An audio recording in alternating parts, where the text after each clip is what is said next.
Bonjour, aujourd'hui on va parler du côté HP CPCU. On m'a demandé plusieurs fois de réaliser une petite vidéo concernant tout ce qui est le raccordement côté HP, côté bouteille, et je vais essayer d'être un petit peu bref sur le sujet.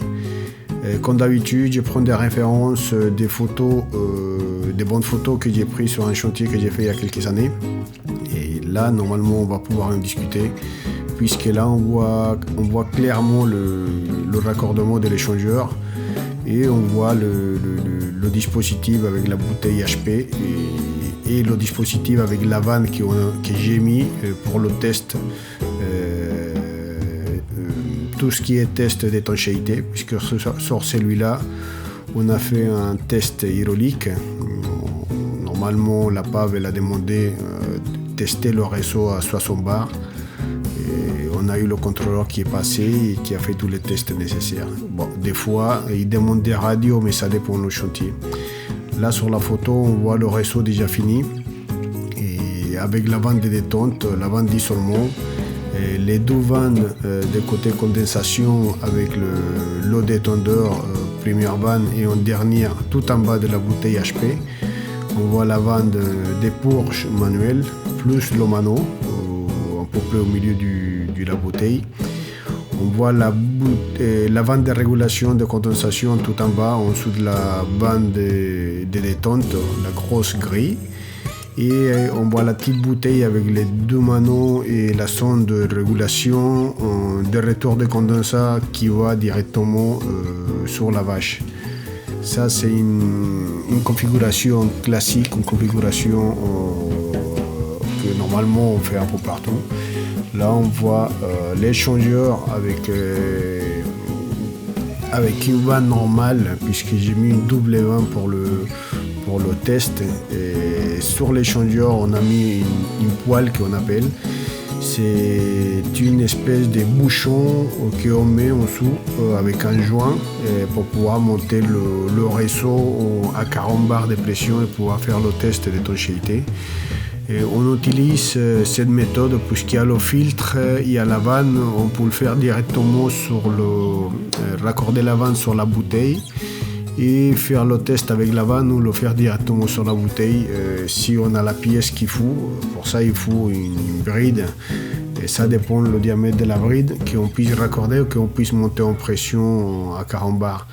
Normalement, sur la sortie de l'échangeur côté HP, là, on voit qu'il y a le raccordement. On voit aussi sur ces photos-là la bouteille tout au fond, finie, raccordée avec les deux départs de condensation, départ automatique et départ manuel. Et on voit aussi le raccordement qui arrive en alimentation vers la bouteille. On voit aussi en même temps la croste où il y a le manomètre. Pourquoi cette façon-là? C'est à cause du fluide et de la croste qui reste pour avoir une bonne prise de pression sur la bouteille HP. Et ce côté, il est un peu complexe puisque là, on se trouve directement sur l'arrivée en HP. Là, on est vraiment sur quelque chose d'important. Normalement, pour l'intervention, c'est des soudures spécifiques, des soudures qui doivent être réalisées avec un grand soin, quoi, parce que normalement, c'est là où il y a le plus de risques. Normalement, c'est un côté où c'est pas fait pour tout le monde. C'est un endroit où les soudures, il faut que ça soit soigné, il faut que ça soit propre, vraiment, que ça soit fait pour un vrai soudeur, pas pour un bricoleur. Puisque du moment qu'il a l'impression qu'on a des coups de bélier et des mouvements sur le réseau, là on arrive à voir un peu qu'il est bien fixé au mur, sachant que la fixation elle est vraiment soudée sur la bouteille. Il y a une façon spécifique à faire pour le raccordement sur la bouteille. Et du coup, il faut faire hyper attention parce qu'il n'y a pas d'écolier, il n'y a rien du tout. C'est quelque chose qui a on va dire, il y a une façon à faire, quoi. Là, quand on voit le support que j'ai créé pour pouvoir fixer la bouteille, à se renseigner parce que ça change énormément. Et la petite équerre qu'on met entre le départ HP vers la vanne et la grosse bouteille. Et c'est pareil, c'est pour éviter qu'avec le poids de la vanne d'arrêt général, le piquage il se casse, si vous voulez. Là, on voit aussi le support comme il est bien raccordé, spité au mur. Le support il est bien soudé. Même pour le soudage du support, il faut une licence. Et l'aspect du cordon de soudure il est réglementé. Et le supportage de la bouteille il est réglementé. C'est PCU qui dit comment il faut réaliser le support. Il y a quelques temps, on m'a refusé un support en sachant que je le faisais depuis très longtemps. Mais maintenant, on ne le fait plus, quoi. Ils ont changé la méthode parce qu'apparemment, ils ont trouvé que c'était pas assez sûr. Du coup, je me suis trouvé à faire une coquille plus importante, plus large et avec des dimensions précises. Tout ce qui est le raccordement, tout ce qui est soudure côté bouteille, tout ce qui est raccordement en sortant de l'échangeur, tout ce qui est vanne HP et vanne